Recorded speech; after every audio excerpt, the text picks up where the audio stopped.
back to Wave. I'm your host, Jordan Jones, and today we have Michael French and Evan Solo checking in to discuss their careers and interests. If you're listening with Wave Plus, you will receive exclusive access to new episodes a week before everyone else. Hope you guys enjoy and stay tuned for more episodes in the future.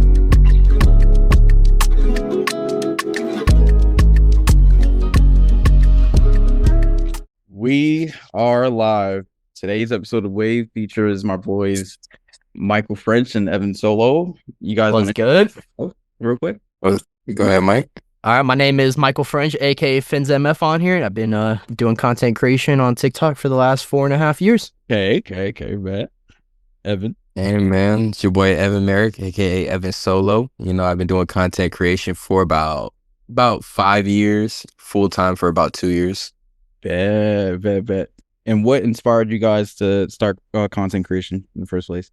Well, I think for me, it really started, I think, around the time Mandalorian Season 2 was dropping, a little bit towards the end of like December of 2020-ish. And I just randomly downloaded TikTok one day. I never really was like a fan of TikTok. I always thought it was like just a stupid Musical.ly app. But then when I found out that people actually posted whatever the heck they wanted to post on there, they post movie stuff, sports stuff, I was like, you know what? I guess it's time to do what I've always wanted to do in life and talk about my favorite cinematic universe. Which is Marvel, yes. Marvel and Star Wars, baby. And Star Wars, yep. Evan, what about you? So me, I've always kind of wanted to do content. I did YouTube back when I was a little kid, not on like anything serious, but I did it sporadically. Like if I had time on the weekends to make a video on an iPad, I'd make it. Then I moved on to the gaming YouTube around like high school-ish. And it didn't really hit till the pandemic. I remember I was in high school. I was getting ready to graduate. All of a sudden, we're out of school. I get my diploma, and I didn't know what to do. So I started working, and I started posting content on the side. And just ever since then, yeah. That boy popped off. Yes, sir. How were you guys first introduced to superheroes, and who are your favorites? Wow. Introduced to superheroes, I feel like I've just always known superheroes. I feel like I don't have like a necessary like core memory about superheroes. I mean, I guess the earliest memory I could have is probably like my, I don't know, 3rd or 4th birthday party maybe. I just remember having like a Hulk pinball machine. It was when I got my green Hulk hands. And like, you know, the big 3 back then was Wolverine, Hulk, and Spider-Man. So I don't know, I feel like I've always been around superheroes. I've always loved Spider-Man, so I don't know that moment either. I kind of just like, yeah, I was born and then I'm just right on Spider-Man and Batman. It's like I was made for this. Yeah. Yeah, what about you? So me, I don't know the exact moment I got into superheroes. I know the moment, I know as a kid, I always had Spider-Man. Spider-Man, you know, everybody loves Spider-Man. Spider-Man was one of my big favorites. And then I remember around 2008, I think that's when my dad took me to see, or 2007 or 8, he took me to see Spider-Man 3. That was the first like movie I ever saw in theaters. It was Spider-Man 3. Me personally, I still love it to this day. I think it's a little overhated, but yeah, after that, he got I believe it was Rise of the Silver Surfer on DVD. I started the MCU and then I got into the old Marvel stuff right after that, like the Fantastic Four and then the older X-Men movies and stuff like that. And just ever since then, I loved it. And as for favorite heroes, I know top 3 would be Spider-Man, Hulk for sure. Hulk's a generic answer, but it's like, man, I hate what they did with him in the MCU. And then 3rd, I'm gonna give it to my boy Johnny Storm, bro. I love Johnny. Johnny's always been one of my favorites, so I'm gonna give it to him. I'm not gonna lie. When I was younger, I kind of thought like all the movies that was coming out was in the same universe. Facts. Like I didn't think anything about the MCU or Foxverse or Sony. Like little me was confused why the Fantastic Four and Spider-Man were in 2 different universes there. I was like, hey, where's Spider-Man at, man? No, I remember, it's so funny. I remember after I saw The Incredible Hulk, I love The Incredible Hulk to this day. You can ask Mike, you can ask Jordan. I talk highly about that movie. I remember at the end of that movie or in the post-credit scene when Robert Downey Jr. showed up, that is when I was like, oh man, we're going to see the X-Men. We're going to see the Fantastic Four. Never saw them, by the way. Took a very long time. but I remember always anticipating that team up. But then it took me, I want to say it took me till Avengers to realize, like, okay, this is what the universe is going to be based off of. I like this. Yeah, I kind of just seen like each movie as its own thing. Even after like Avengers, I was like, okay, they're just separate. But it didn't hit for me in probably till like 2016 when I saw Civil War, and I was like, okay, this is a shared universe. This is everybody like together in the same space. Yeah, I don't think the whole rights issues with companies didn't really hit me until Spider-Man officially joined the MCU with Civil War. That's when I think it finally clicked in my head. I was like, so this is why Spider-Man could never be with the Avengers. Okay. That's one of the main reasons I don't like the Amazing Spider-Man movies, simply because they just retreaded the same story from Tobey. And at that point in time, I was like, man, I just want to see Spider-Man with the Avengers. Wrong. They did not. I could debate anybody with. They did not reshred Toby's shit from. Wait, can we curse on this or no? Yeah. You're good. You're good. They did not. They did not redo Toby's stuff. I mainly mean the origin story. The minute I saw the origin in Amazing Spider-Man, I was like, oh, really? Like, yeah, but like watch the origin again. That's what mainly what I'm talking about. We've seen that for Batman. We've seen multiple origin stories for Hulk. I mean, I don't know. I'm saying back then when I was a kid, Amazing Spider-Man, what year did that come out? 2012? 2012, yeah.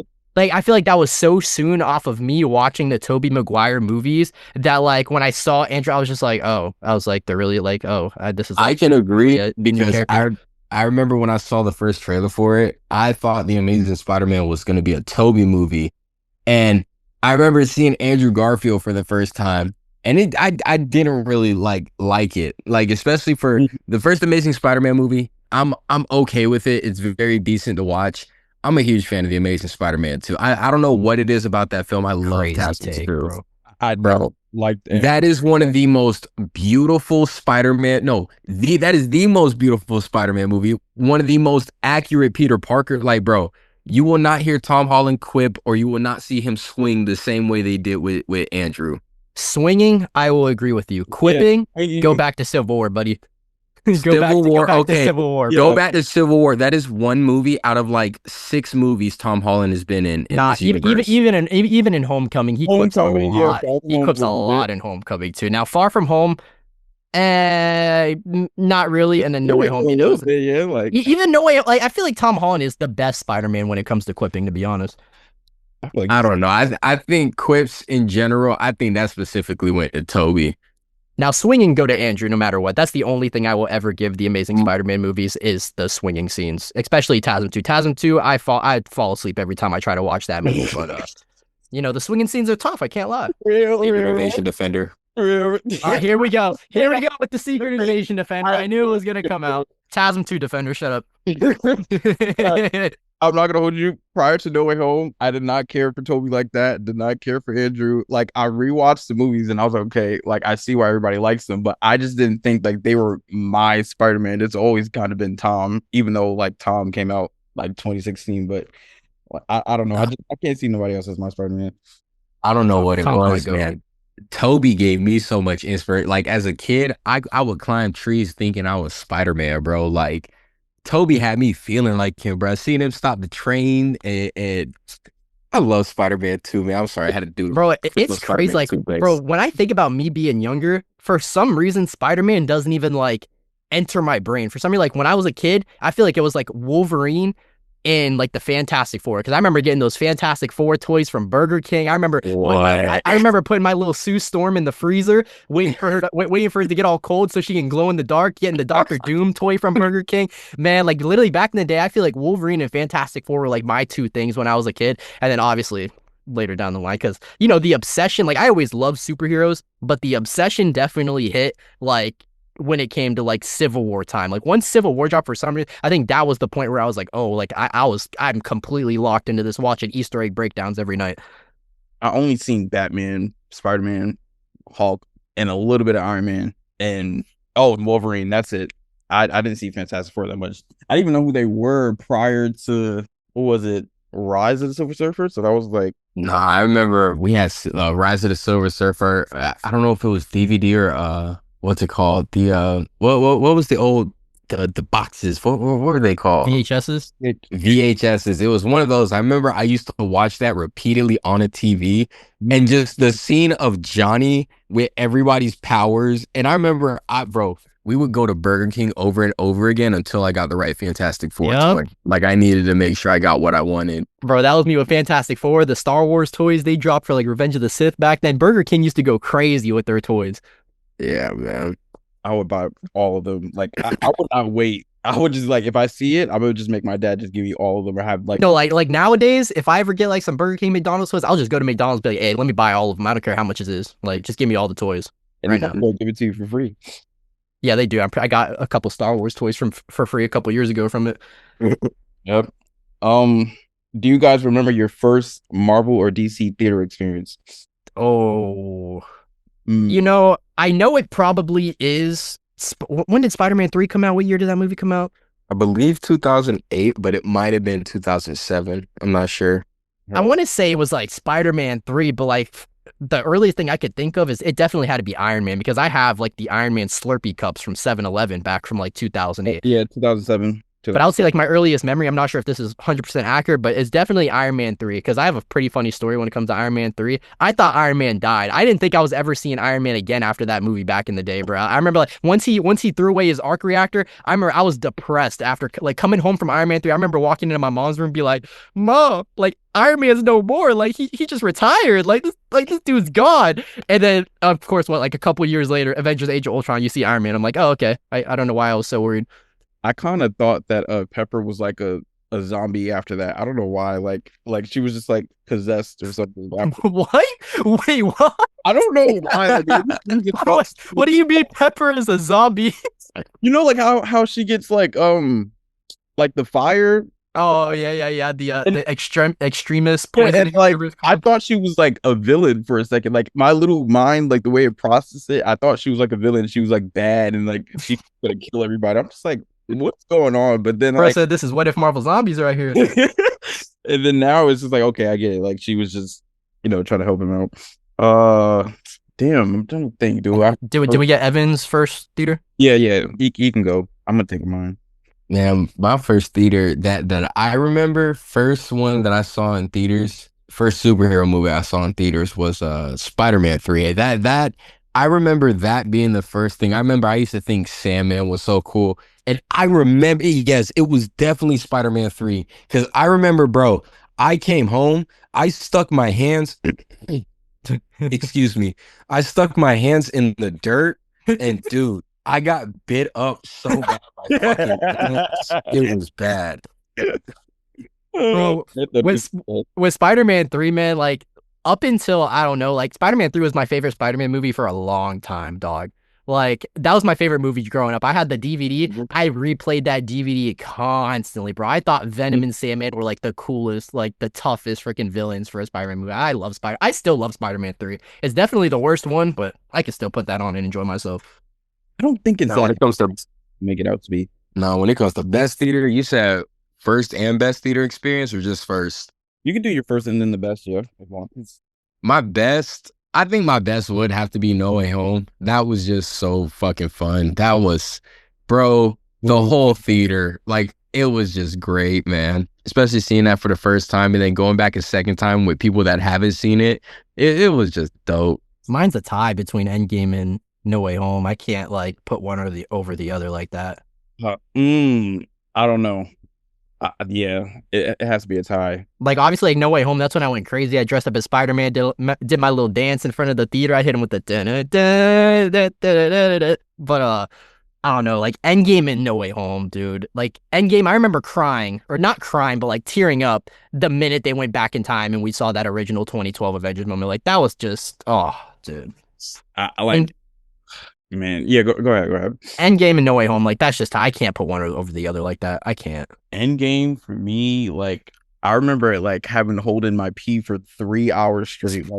Like I thought I was gonna use the bathroom before, but then like I heard like the opening credits start and I was already late, so I was like, nah, I just gotta hold in this pee, and I had to hold it in for 3 hours, but it was worth it. That's crazy. I bet when you saw Iron Man died, all that shit lit out. Huh? Nah, I almost cried. I didn't like fully cry, but I teared up during that. Like that was crazy. Nah, I remember I went. It was me, my dad, and my friend Lucky. I remember, bro, when Iron Man died. I remember I looked over to my friend. His ass was sniffling too. He was like, and I was crying too. I can't even lie. I saw Iron Man go. Oh man, oh man. Um. What else do we have here? Oh, switching topics. Evan, for you, what got you into horror, and what three movies would you recommend to new fans of the genre? Well, what got me into horror? I'd have to say Goosebumps. Goosebumps got me into horror. I used to watch that a lot as a kid, and I liked like the feeling I got. Like not every episode was scary, but some episodes would give me that feeling. And then I eventually moved on to Ghost Adventures. These three guys would go into like haunted buildings and investigate. And then I think that fully put me on the horror movies. Now, for three horror movies I'd recommend, off rip, I'm recommending Scream. That's the best slasher movie ever made. That is without a doubt the best slasher film ever. Scream over Halloween? I think so, yeah. Halloween is iconic, and I think it is great just to Scream. But if I had to like rank them based on story and like shock value and just everything that makes that movie great, like I'd give it Scream. And then another one, Conjuring from 2013. That movie, bro, I saw that movie in theaters. That was the first horror movie I saw in theaters. Scared the piss out of me. That movie was scary, bro. What scene got you the most? Bro, so there's like, okay, so even though they showed it in the trailers, I never saw trailers for this movie, so I didn't know this was gonna happen.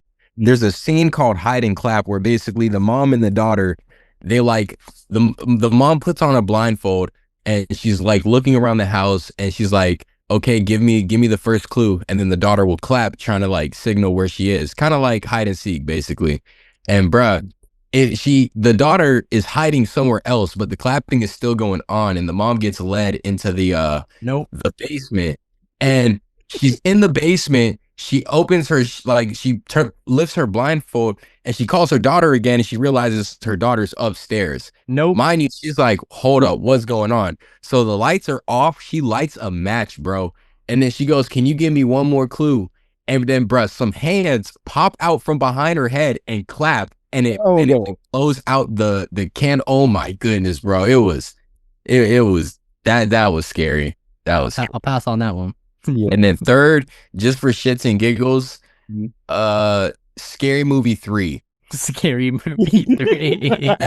That's the perfect horror comedy because it mimics an actual horror movie, but it's funny. It's super funny. Man, I really thought Ghostface came from the Scary Movies. I'm not gonna lie, I really did. I did too. I can think I grew up on Friday, Michael Myers, and that was it. Like just those two, like Michael Myers and Jason. But I need to get his bar more. You grew up on some good stuff. Yeah. For Mike, what are some of your favorite comic book runs, and what are you reading now? Oh, my favorite comic book runs. Bro's getting me off of a Daredevil binge. Okay, well, I gotta go with the Charles Soule Daredevil run from, I believe it was 2015, the run with Muse. That one definitely had me hooked. I literally finished that one in like 2 days, and it was like, I don't even know, I read over 100 issues of Daredevil in the span of 2 weeks. I can't even tell you at this point. But I mean, I love the classic. I love the original Civil War run with Iron Man and Cap. 'Cause, like, back in the day, like when these movies were releasing in theaters, like I was the type of person, I was like, right before Civil War came out, I read the Civil War comic. Right before Infinity War came out, I was reading the Infinity Gauntlet storylines. I love Civil War, Infinity Gauntlet, Charles Soule's Daredevil. This may be an unpopular opinion, but the recent Amazing Spider-Man run, honestly, I didn't think it was as bad as a lot of people were making it out to be. With the whole like what's his name, Paul and MJ thing. I thought that was kind of funny. I was enjoying watching the chaos of people talking about the most recent Amazing Spider-Man run. But other than that, man, I don't know. It's like I have a lot of comics. I have a whole backlog that I need to get through right now. Now I have a juicy question for both of you guys. Do you think that the cinematic universes should follow like 100% off the comics, or is it okay for them to like go loosely off of them? Like, how accurate do you want them to? It is a-okay for them to not do a comic book one for one, because one, if you're a comic book fan, why would you want to go watch a movie that you know exactly what's gonna happen? Like, why would it's live action, like nothing's gonna be surprising. And two, when it comes to the whole comic book accuracy, things like that, there are so many runs of all our favorite characters. You can pick a comic from 1995, Amazing Spider-Man issue number 45. Like, someone can pull from somewhere. Like, it happened. Like, just because you're not following it one for one, like, that's what a cinematic universe is. Yes, you should have the basic templates of what run you're trying to adapt, but I think it's fine when Marvel or DC like is trying to do a story. Like, you gotta change it up so it's actually surprising for everybody. Yep, I agree. I agree. I think if you're gonna adapt something 1-to-1, I think that would be I think that's what will make the superhero genre for a specific audience. Like, that would make that for specific comic readers. Like, a lot of people like to go in, like, the fact that there's inspiration from other great movies inside of these movies, inside the universe. I feel like that's what makes them, good stuff that we know.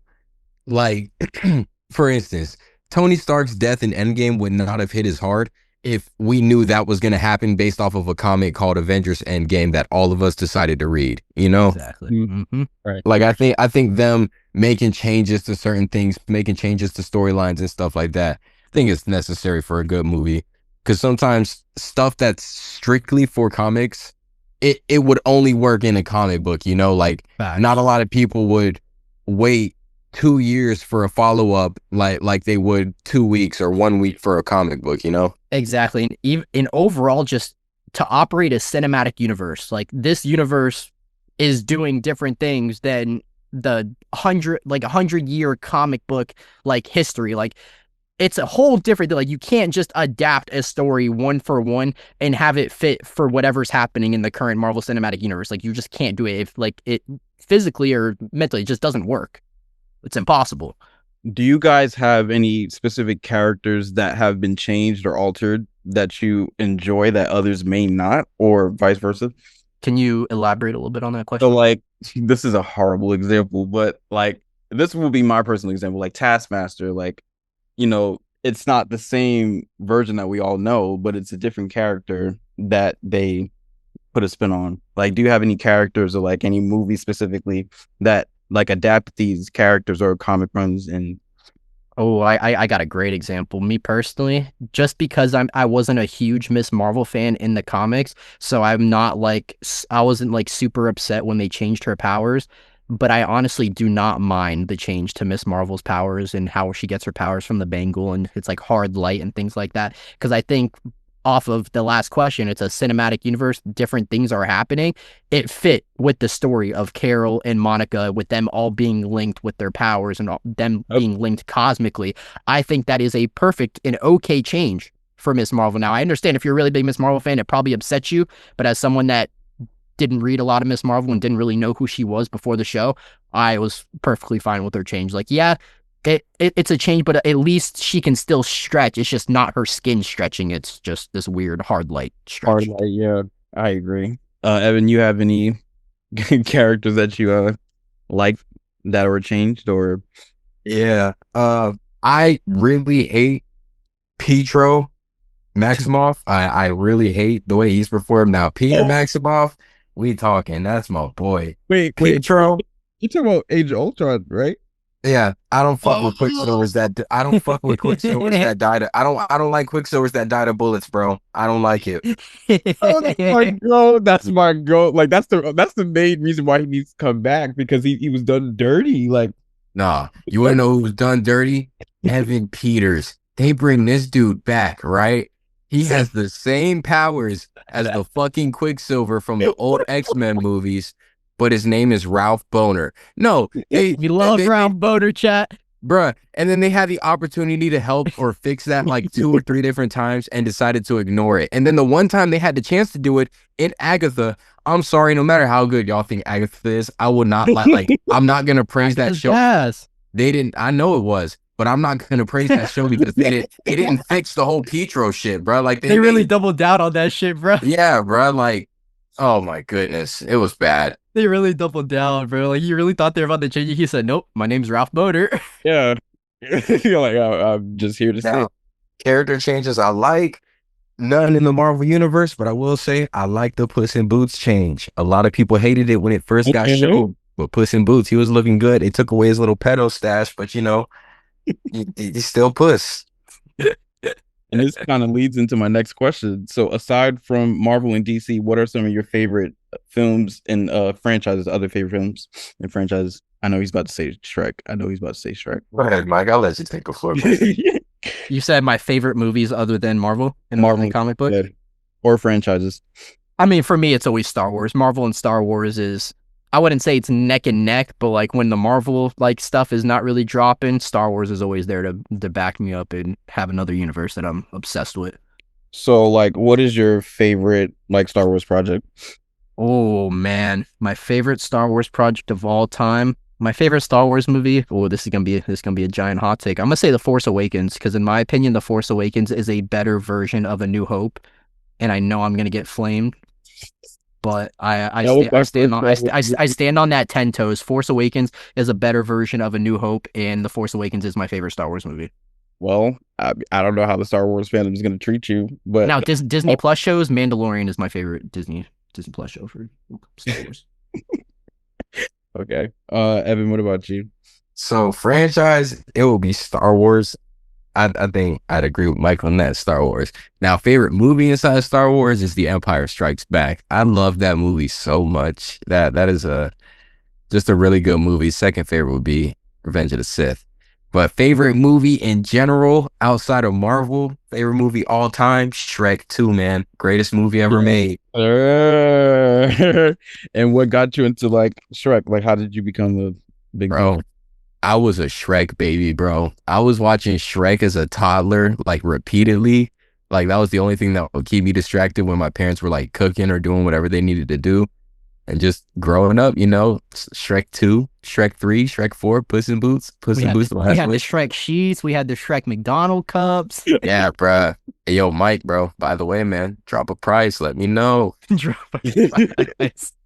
That boy Mike got a McDonald's cup from Shrek the Third, man. See, the thing was, like, I love Shrek. I'm not obviously I can never take that. Evan will always be the biggest Shrek fan. But man, when I was a kid, I was bouncing around franchises, bro. I had every bed sheet known to man, bro. I was bouncing between Shrek sheets, Transformer sheets, anything I was obsessed with at the time. I had the bed sheets. Let me show y'all boys, man. It's gonna be a little embarrassing, but Okay. Turn my camera on for this. He's gonna whip out the classic Shrek photo of his Shrek bed sheets. Watch. No, I know the exact photo he's about to show. Video. You cannot start video because the host is disabled. It says video is disabled. There you go. All right. Allow. All right, sir. All right, man. So look, this is the room, right behind me. Shrek, first movie poster. Come over a little bit. Got a Gingy carpet right on the wall. I love my boy Gingy. Yeah. So women's underwear.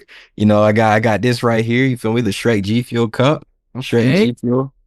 This donkey right here. I've had that since I was like a baby, bro. I've had this forever, dog. Oh. Got this. This is my little Puss in Boots The Last Wish cup. You feel me? I had to get both of them. And then here's my movies.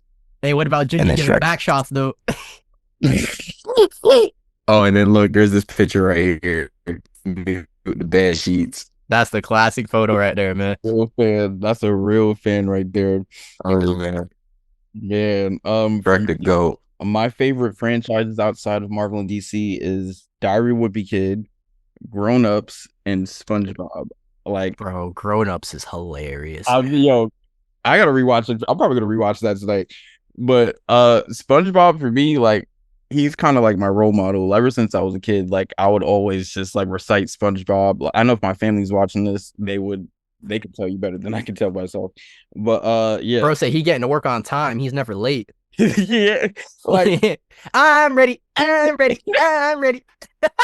bruh, and SpongeBob, like I literally absorbed his whole personality, and that's probably why I'm so like nice and caring now because of him. Like, if it wasn't for him, I wouldn't be who I am. Yeah, you can call me Squidward. And I guess since we're running out of time, you guys want to go over Daredevil real quick? Like your thoughts on the show? Oh, let me cook, man. Daredevil Born Again season 1 peak. It's peak, man. Look, Daredevil Born Again is probably my second favorite season of Daredevil of all time. I think it goes for me, it goes season 3, Daredevil Born Again, season 1, and season 2. That is my Daredevil ranking. But Daredevil Born Again, with all the problems that they've had with the whole reshoots and rewrites and the directors coming back in to refilm a lot of stuff, for what they could accomplish with season 1, every moment throughout that show, I was locked in, even when he wasn't Daredevil for like 80% of the show. So that's why I rate Daredevil Born Again so high, because I was genuinely invested in Matt Murdock as a character with Foggy's death, everything that led to that, and everything that went on through the season. Now, look, they did do my boy Muse dirty. They did. You know, after doing a whole Daredevil binge in the comics, I was excited to see Muse. And don't get me wrong, like there's a couple cool action sequences, but man, they did his ass a little dirty. I'm not gonna lie. But other than Muse, the rest of the season was peak. I love Daredevil Born Again. Perfection. Evan, what you think about Born Again? It was really good. I thought the show was better than season 2. I still got season 1 above it. Okay. And I still got season 3, but I thought the show was really good. My fault, y'all. I'm getting groceries out right now. You're good. For me, how would I rank the Daredevil seasons? I would go Born Again, season 3, season 1, and then season 2. Now, it's not to say that I don't like season 2. I just like find the plot line of season 3 and Nadeem and like the whole like season 3 is a perfect season of television. I like that plot line more than I like the what is it called? What is that group called? The Hand. The Hand, yeah. But I love Elektra. Like every Elektra scene, I was tapped in. Like evidence. Yeah. We know why you were tapped in. We know why. They know why I was tapped in. But yeah, like aside from that, like yeah, I'm cool on that. And my problem. Oh, sorry, I didn't want to cut you off. No, that was it. That was it. Go ahead. I said my main issue with season 2, genuinely, is the first 4 episodes are amazing. When you get the tease of the Punisher and they're like, there's this dude wiping out whole mafias of people, you're like, like you don't know really who it is at first, and then you get that Punisher tease at the end, and it's like season 2 starts off with a bang with the Punisher, bro. One of the first things you see with the Punisher is him walking into a room or walking into like a pawn shop, and the dude's asking about some child, you know what? I'm not gonna say because I don't want to say the P word on a podcast, but. Like, the minute that the John Bernthal's Punisher knew what that dude was trying to sell him, he locked that door, mowed his ass down in the pawn shop. So season 2 starts off amazing with the Punisher trial, everything to do with him, but it quickly goes downhill fast like a roller coaster because everything to do with the Hand. Look, I like Elektra as a character, but that whole relationship is just a toxic mess, and I couldn't stand it. I could not stand Matt and Elektra's relationship in season 2. So it's like, I really... only like the first like 4 or 5 episodes of season 2, and then it just fine. I'll let it slide. Yeah, like Daredevil Born Again for me, and yeah, it's just beautiful. I guess since we have 3 minutes left, you guys want to? Now we can just go straight to the last question. Okay, so any words of encouragement for aspiring content creators? Anybody can take this. Oof, I mean, because this is a really big one. I don't even know if I can answer that, to be honest. I need some motivation myself. I mean, this is gonna be on some Yoda shit, man. But there is no try. Just do. You feel me? You can't attempt to be like, oh, I want to do this. I want to make this video. I want to do that. That's cute and all, but you're not gonna get no results unless you do it.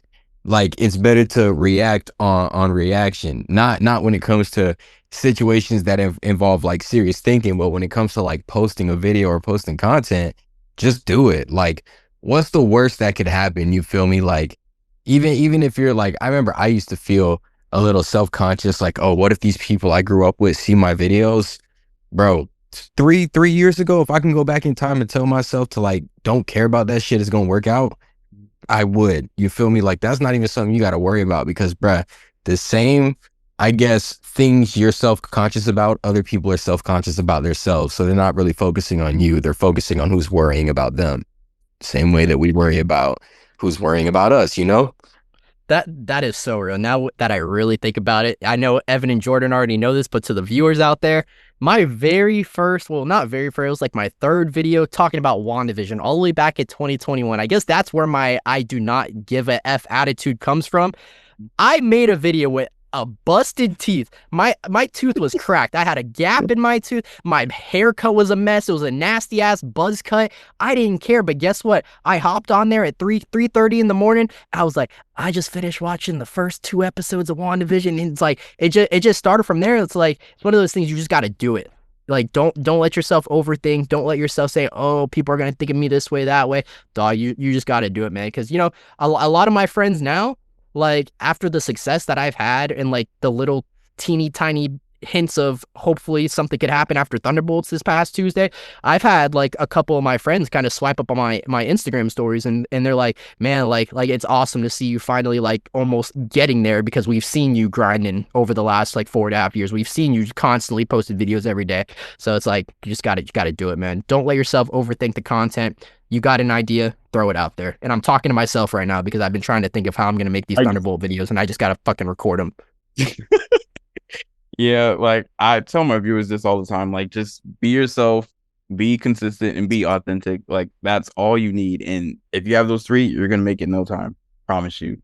But 100%. yeah, with that being said, this episode of Wave is now concluded. Thank you guys so much for having in today. Thank you for having me, brother.